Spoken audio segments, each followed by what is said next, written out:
Bonjour à toutes et à tous, amis fidèles chrétiens du monde entier, amis de la télévision catholique Lumen Christi TV. Nous vous souhaitons joyeuse fête de Pâques. C'est dans cette ambiance pascale que nous avons eu la nouvelle ce matin, la nouvelle du décès du 266e pape qui a succédé à l'apôtre Saint-Pierre. Il s'agit du pape François. C'était ce matin à 9h50. Alors nous avons voulu joindre Monseigneur Bernard de Clairvaux, évêque de Djougou, qui va nous livrer ses impressions. Bonjour Monseigneur. Bonjour Révérend Père Alain. Nous vous souhaitons joyeuse fête de Pâques. Merci beaucoup et mes vœux réciproques à vous et à toute la communauté chrétienne du Bénin. Merci Monseigneur. Nous vous présentons nos vives condoléances pour le rappel à Dieu de son serviteur, le pape François. Merci, mes condoléances à vous aussi et à tout le peuple chrétien de par le monde entier. La nouvelle est tombée comme je dirais, une pierre dans l'eau calme de la joie pascale dans laquelle nous sommes encore. Très bien, Monseigneur. Quand vous avez appris cette nouvelle ce matin, quels ont été vos sentiments? Avant tout, sentiment de surprise, parce que le Saint-Père, jusqu'à hier, était encore au front, je dirais. Il avait délivré son message ou bien a donné la bénédiction hier et rien ne présageait une telle annonce ce matin. C'est un pasteur qui est resté jusqu'au bout. Après la surprise, bien sûr, on vient à l'évidence et c'est une grande perte pour notre Église. Monseigneur, il est décédé un lundi de Pâques. C'est un signe, peut-être, hein? Oui, pour moi, c'est plus qu'un signe, c'est un passage, c'est-à-dire Pâques, dans un grand passage, la Pâque du Seigneur. Donc, il est entré dans la Pâque du Seigneur. C'est le premier matin de l'octave pascale. Et si le Seigneur lui a donné la grâce de le rejoindre un tel jour, nous rendons grâce à Dieu. Nous rendons grâce à Dieu. Très bien, Monseigneur. 12 ans à la tête de l'Église catholique. Que retenez-vous de ce pasteur? Que retenir du pape François? C'est un pasteur dont la tendresse réconforte. C'est un pasteur qui écoute. C'est un pasteur humble, simple. Toutes mes rencontres avec lui, aussi bien avant de devenir évêque qu'après ma nomination, je l'ai reconnu sous le même angle.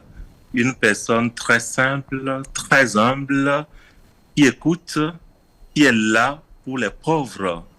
Lorsque nous disons en Église option préférentielle des pauvres, il l'a vraiment incarné. Notre pape François l'a vraiment incarné. Il est resté pour la défense des plus démunis, des pauvres, disons, et la défense de notre planète, la Terre. Nulle personne ne peut aller contre cette réalité. Son encyclique Laudato Si restera pour chacun d'entre nous mémoire. Merci, Monseigneur. Nous avons aussi en ligne Monseigneur Roger Anoumou, évêque de Lokossa. Monseigneur, bonjour. Bonjour, cher Père Alain. Bonjour, Excellence, Monseigneur. Bonjour, Excellence. Et joyeuse Pâques, Monseigneur. Merci, à vous pareillement. Voilà, nous vous présentons toutes nos condoléances avec le rappel à Dieu de son serviteur, le pape François. Pour vous, évêque de Lokossa, comment avez-vous accueilli cette nouvelle? Vraiment, c'est une nouvelle qui m'a envahi de sentiments de tristesse, de grande douleur. Et comme l'a dit tout à l'heure Monseigneur Bernard de Clairvaux, on ne pouvait pas s'y attendre. C'est vrai, il a été éprouvé dans sa santé et grâce à Dieu, il s'en est sorti. Il a rejoint le Vatican après sa sortie de l'hôpital Gemelli. Et puis, il faisait quand même effort de participer encore à pas mal d'activités. Et le jeudi saint, il était même allé visiter les prisonniers, même s'il n'a pas pu leur laver les pieds. Il a passé une trentaine de minutes avec eux. Et puis voilà, bon, tout récemment encore, d'autres l'ont vu. Et voilà, ce matin, la nouvelle est tombée comme ça. Je me sens vraiment consterné. Très bien, Monseigneur Roger Yanoumou, vous étiez l'évêque délégué au sein de la conférence épiscopale du Bénin au synode des évêques à Rome. Vous avez sans doute des souvenirs forts de ce pasteur. Oui, merci beaucoup pour cette question.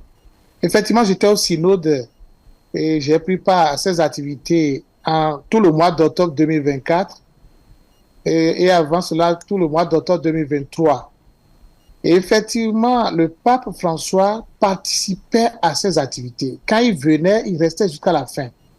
Et laissez-moi vous dire que quand son programme lui permettait d'être avec les pères synodaux, il arrivait toujours 30 minutes avant, le temps de saluer qui voulait. Et moi, j'en ai abusé, même s'il faut dire la vérité. Je profitais pour aller le saluer. Et chaque fois, il me demandait, tu es de quel pays? Je dis, je suis du Bénin. Et puis voilà, et je dis, priez pour mon pays.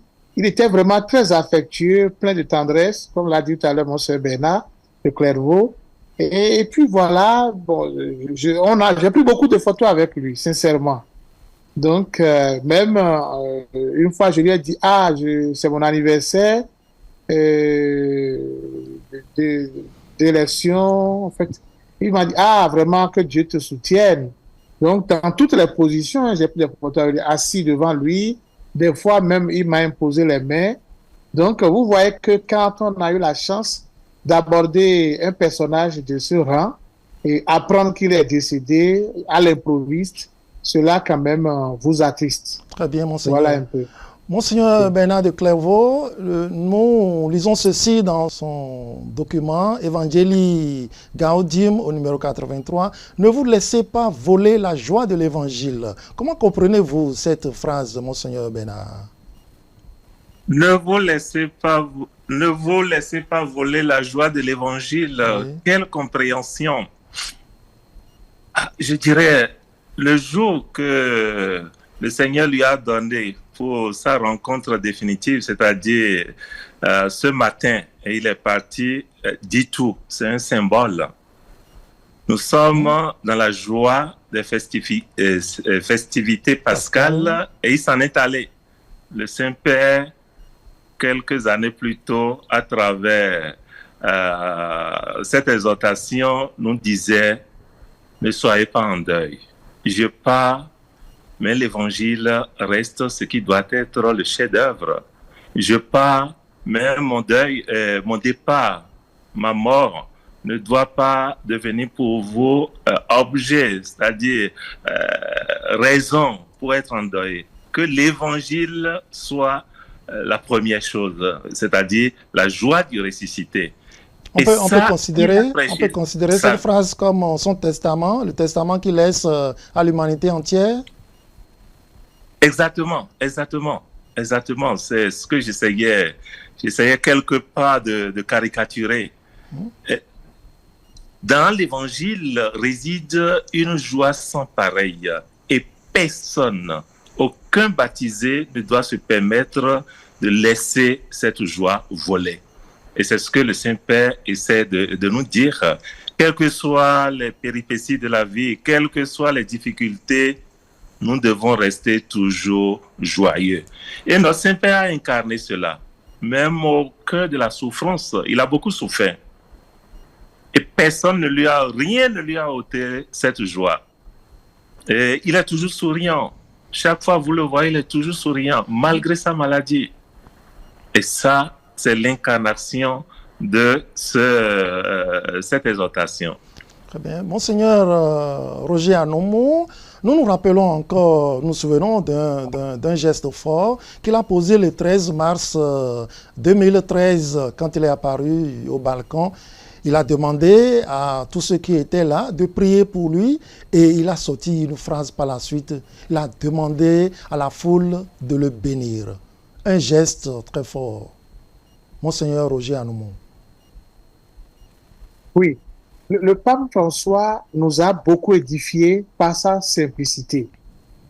C'est un pape qui s'est voulu très proche du peuple. Et depuis le début de son pontificat, il n'a jamais cessé de dire « Priez pour moi ». Ça peut même devenir banal, mais je pense qu'il est sincère. Et la prière du peuple porte beaucoup de fruits. Et il nous a surpris. Un pape qui dit « Priez pour moi », alors que souvent c'est le contraire. Les prêtres, les évêques reçoivent des requêtes de prière. On dit « Mon Père, prie pour moi. Mon Seigneur, priez pour moi ». Maintenant, c'est le pape qui dit à des fidèles laïcs « Priez pour moi ». Et par surcroît de le bénir. Oui, c'est vrai. C'est un grand exemple de simplicité, mais aussi de sincérité, la prière des pauvres. Et vous l'avez dit tout à l'heure avec Monseigneur Bernard de Clairvaux, Monseigneur, le pape François a voulu nous ramener à l'essentiel, qui est l'évangile.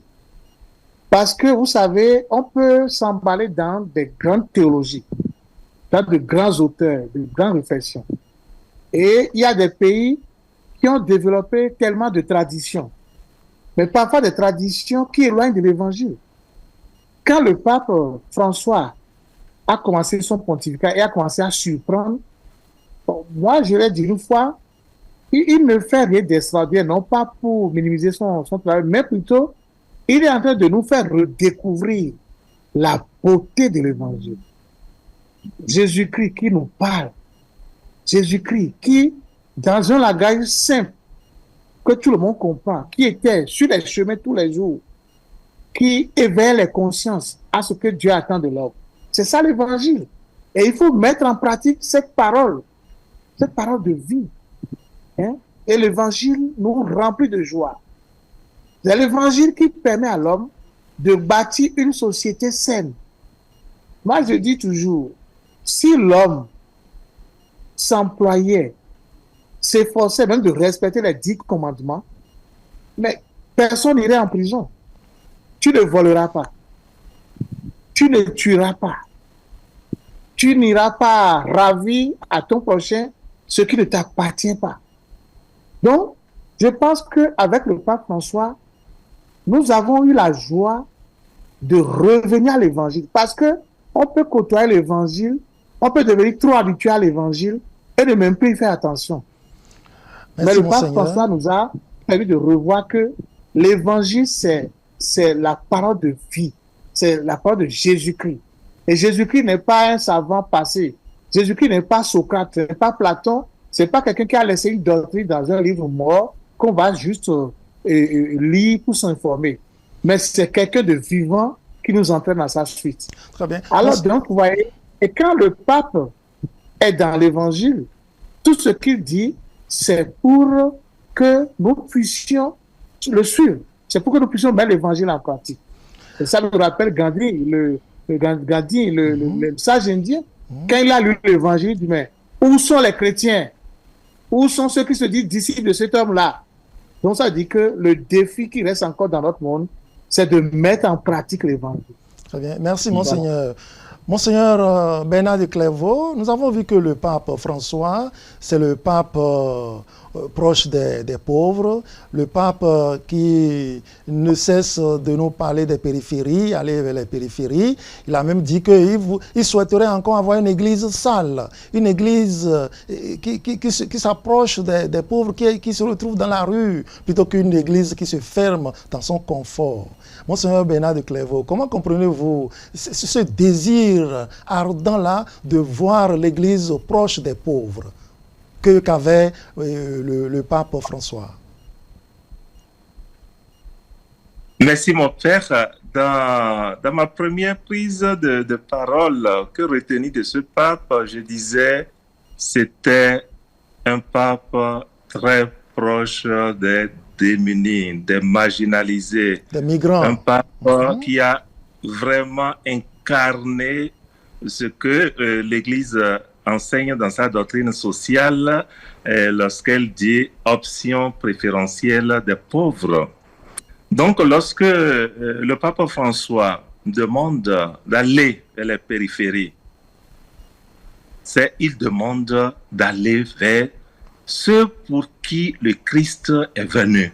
Le Christ n'est pas venu pour les bien portants, il est venu pour les malades, les pécheurs. Et ces malades, ces pécheurs sont à la périphérie. Ils ne sont pas dans les grandes instances. Ils sont marginalisés. Et pourquoi ils sont marginalisés? Parce qu'ils essaient de mener une petite vie, une vie de simplicité, une vie d'humilité, une vie de vérité. Et là où il y a la vérité, la lumière, notre monde, le prince de notre monde n'aime pas. Et ils sont vraiment mis à l'écart. Et le disciple du Christ doit aller, le pasteur par excellence, le bon pasteur doit avoir le souci d'aller vers ceux-là qui sont marginalisés, qui sont mis à part et qui se situent dans la périphérie. Et c'est cette invitation que notre Saint-Père qui vient de nous quitter, le pape a tout le temps prêché. Et il a vécu. Il n'a pas seulement prêché, il a vécu. Il est tout le temps avec les petits gens. Et quand je vois le pape déjeuner ou dîner dans les prisons avec les clochards, ah non, ça dit tout. Et quand il le fait, je dirais, c'est un peu ce que le Christ, à la dernière scène, a dit à ses apôtres, qui nous disait sans le dire ouvertement, puisque lui, le successeur de Saint-Pierre le fait, nous autres, nous devons le faire. Tout baptisé doit faire de même. Et c'est de cette façon que l'évangile, le message, la joie de l'évangile va contaminer le monde entier.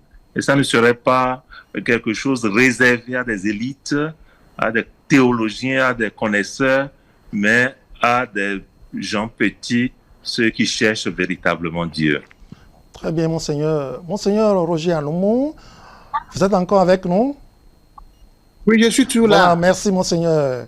Nous avons constaté qu'avant Dilexit Nos, sa dernière encyclique, il a écrit Laudato Si, et là, il a déplacé le curseur vers l'écologie. Sauvegarder notre maison commune, la terre, la planète jardin, et le rapport qui doit exister entre l'homme et la terre.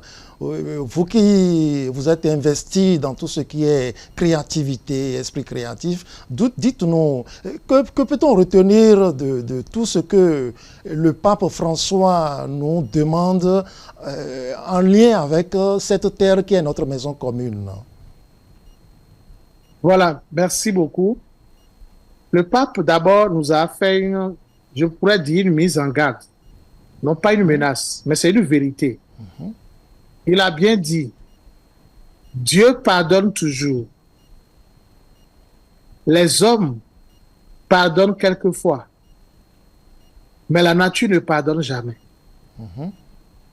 Dieu a créé ce beau monde et nous l'a mis entre nos mains. La nature a ses lois que nous devons connaître. La nature, c'est notre grenier, c'est notre berceau. Dieu a créé, vous voyez, même quand, avant-hier, non, à la veille pascale, nous avons lu le livre de la Genèse. Oui. Et Dieu s'est comporté comme une mère, une maman qui doit accoucher, qui prépare le berceau. Et on a tout mis d'abord avant que l'homme n'arrive en dernière position pour avoir tout à sa disposition. Mais comment est-ce que l'homme exploite ce que Dieu lui a donné? Alors le pape, à travers cette encyclique sur l'environnement, nous a invités à prendre conscience de notre devoir de prendre soin de notre maison commune. Effectivement, c'est notre maison commune. Et Dieu, à travers sa création, a donné à tous les peuples répartis sur la terre de quoi survivre. Ceux qui sont peut-être dans des zones de montagne ont leur richesse et ceux qui sont dans les zones maritimes ont aussi leur richesse. Quel que soit l'emplacement où l'homme se trouve sur la terre, il trouvera de quoi subvenir à ses besoins. Le plus important, c'est vraiment de faire preuve de créativité. Je m'amuse souvent à dire, un pays comme le Japon est une île. Comment concevoir que le Japon va produire du riz et donner des tonnes de riz à un pays sur le continent comme le Bénin? Donc, il faut mettre notre cerveau en jeu. Dieu a tout mis dans la nature. Toute la créativité. Et je pense que même les maladies qu'on n'arrive pas encore à vaincre, même les tumeurs, les cancers, tout ça là, leur remède existe déjà. Ce qui reste, c'est des recherches approfondies pour les découvrir. Donc, Dieu nous a donné une nature qui doit nous aider à vivre. Mais si nous détruisons cette nature, si nous détruisons cet environnement, nous courons à notre perte. Même le soleil qui est là, on parle de réchauffement climatique. Le soleil, c'est une source d'énergie. Nous, Africains qui avons cette richesse, cette énergie, on devrait seulement rouler avec des voitures solaires, avec des motos solaires. On devait éclairer nos maisons avec de l'énergie solaire. Et voyez combien d'économies nous pouvions faire. Donc, je me permets de partir de votre question pour rapidement faire des incursions dans nos réalités socio-politiques, socio-économiques. Mais pour dire que le pape a raison de nous inviter à prendre soin de cette maison commune, puisque si Dieu l'a créé, nous l'a donné, il doit avoir certainement une raison de le faire. Donc voilà. Merci, Monseigneur. Monseigneur Bernard de Clairvaux, cette année, nous sommes en année jubilaire et le thème de l'année, c'est « Pèlerin d'espérance ».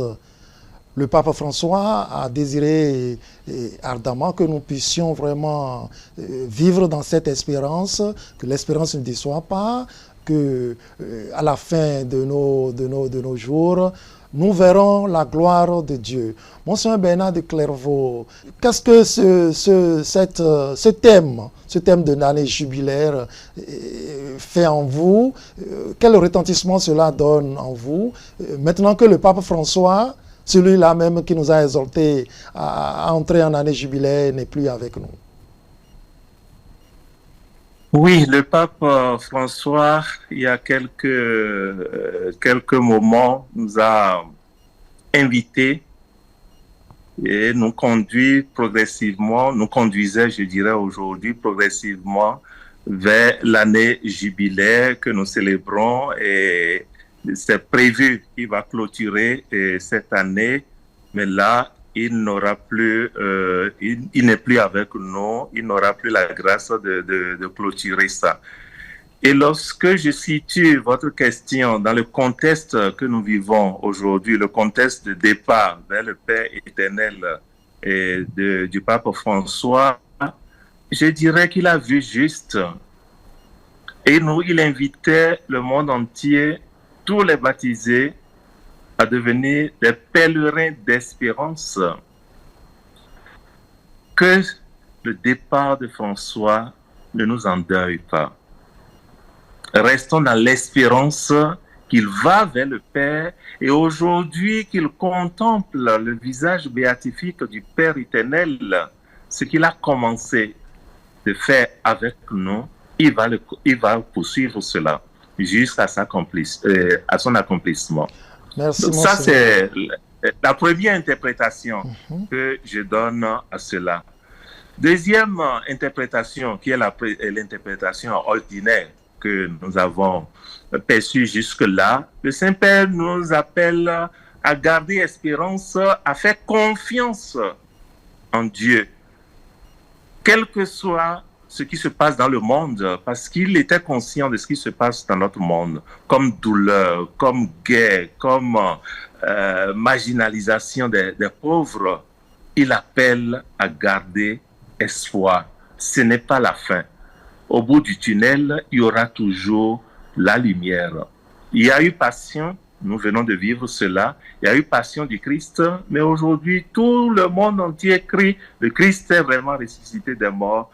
Alléluia. Par sa mort sur la croix, nous avons eu droit à la lumière. Le mal ne l'a pas emporté sur le bien. Le bien va toujours l'emporter sur le mal. Donc c'est un appel à garder foi, à persévérer dans sa foi, à ne pas jeter l'âme, mais à rester toujours persévérant et à continuer avec le Christ, faisant confiance totale en la volonté de Dieu qui ne déçoit pas et qui ne décevra jamais. Très bien, merci Monseigneur.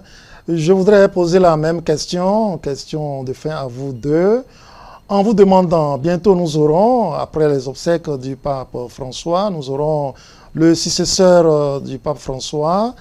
Quels sont déjà vos vœux pour le prochain pape? Monseigneur Roger Anoumou. D'accord, merci beaucoup. Oui, les gens auront toujours des souhaits. Bon, certains trouvent peut-être que le pape François est un peu trop progressiste, c'est que il va falloir un peu de conservatisme. Je ne sais pas s'il faut parler en ces termes. Pour freiner un peu l'élan. Moi, pas pour esquiver votre question, mais je dis, au-delà de nos souhaits humains, Dieu nous donnera le pasteur qu'il faut en ce temps qu'il faut, en ce temps où nous vivons. Il donnera le pasteur qu'il faut à son église. Quand on sait que c'est lui qui conduit son église. Lui qui conduit son église. Et je pense que vous voyez, les papes se complètent. Hein? Chacun vient avec son charisme. Au moins, depuis que moi, j'ai pris conscience un peu, en fait, à travers mon âge, j'ai connu un peu le pape Jean-Paul II, qui a marqué l'histoire à sa façon, qui est même venu au Bénin ici. Après le pape Jean-Paul II, nous avons eu le pape Benoît XVI, qui a aussi marqué son pontificat par l'évangélisation, hein, le retour à la foi, hein, parce que devant les défis, devant les crises, devant le relativisme, et vous savez que le pape Benoît XVI parlait beaucoup de la dictature du relativisme. Donc, devant les vents de cette dictature-là, il fallait vraiment s'accrocher à la foi en Jésus-Christ. Et puis après le pape Benoît, c'est le pape François qui vient de finir son parcours et qui marque aussi l'Église à travers l'importance de l'Évangile, à travers la proximité du peuple, à travers des questions sociales. Il est allé à la rencontre des migrants, il est allé à Lampedusa, il est allé à Marseille, où il a jeté même un bouquet de fleurs, dans la Méditerranée, qui est devenue une hécatombe pour les pauvres qui cherchaient mieux-être. Donc, tout cela. Alors, le prochain pape, les souhaits seront là. Mais moi, je voudrais plus me remettre en prière. Je voudrais plus me mettre en prière. Dieu connaît les besoins de ce temps pour son Église. Et ma prière, c'est que Dieu donne à son Église le pasteur qu'il lui faut aujourd'hui. Merci, c'est Monseigneur. C'est un peu ma réponse à votre question. Monseigneur Bernard de Clairvaux, vous vous mettez aussi en prière ou vous avez des vœux forts à formuler à l'endroit du prochain pape? Merci, Père Alain. J'ai des vœux très forts. Mon tout premier vœu, c'est d'inviter l'Église universelle à se mettre en prière. Pourquoi? Pour demander au Seigneur, comme Monseigneur Roger l'a dit, de nous donner au défi des temps, c'est-à-dire les défis de l'Église aujourd'hui.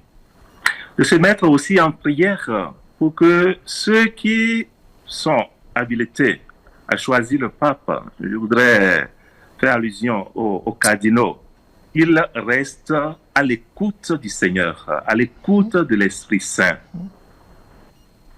pour choisir l'homme qu'il faut. Et si ces deux conditions de prière sont réunies, prière pour l'Église universelle, pour que le Seigneur nous donne le pape qu'il faut. Prière pour que les cardinaux soient vraiment inspirés et soient à l'écoute de l'Esprit Saint. L'homme qu'il faut sera choisi. Et c'est ça ce que l'Église a besoin aujourd'hui. Merci, Monseigneur Bernard de Clairvaux. Merci, Monseigneur Roger Anoumou. Je vous dis un sincère merci pour avoir accepté de vous prêter à notre entretien de ce jour lundi de Pâques. Nous avons reçu ce matin très tôt la triste nouvelle du rappel à Dieu du pape François, décédé à 88 ans. Il aura marqué l'histoire de l'Église. Nous bénissons le Seigneur pour tout ce qu'il a fait en 12 ans, tout ce qu'il a écrit comme histoire, tout ce qu'il a assaini, que tout cela soit pour nous de tremplin pour aller de l'avant sur ce chemin qui nous conduit à Dieu. Pèlerins d'espérance, nous le sommes tous. Alors que le Seigneur nous unisse autour du prochain pape pour que l'Église, quand bien même elle aura tangué, qu'elle soit fière et qu'elle continue sa marche à la suite du Christ. Merci à vous tous qui nous avez reçus. Nous continuons de prier pour le repos de l'âme du Saint-Père, le pape François. C'est d'ailleurs la semaine de la Divine Miséricorde, que le Seigneur lui montre sa miséricorde et l'accueille dans sa demeure, et que le Seigneur lui donne la palme de la victoire. Que Dieu vous bénisse. Vous pouvez revoir cet entretien sur notre site internet qui s'affiche au bas de votre écran, www.lumenChristiTV.com. Encore une fois, joyeuse Pâques à vous tous. Merci à Monseigneur Bernard de Clairvaux. Merci à Monseigneur Roger Anoumou. Dieu veille sur vous.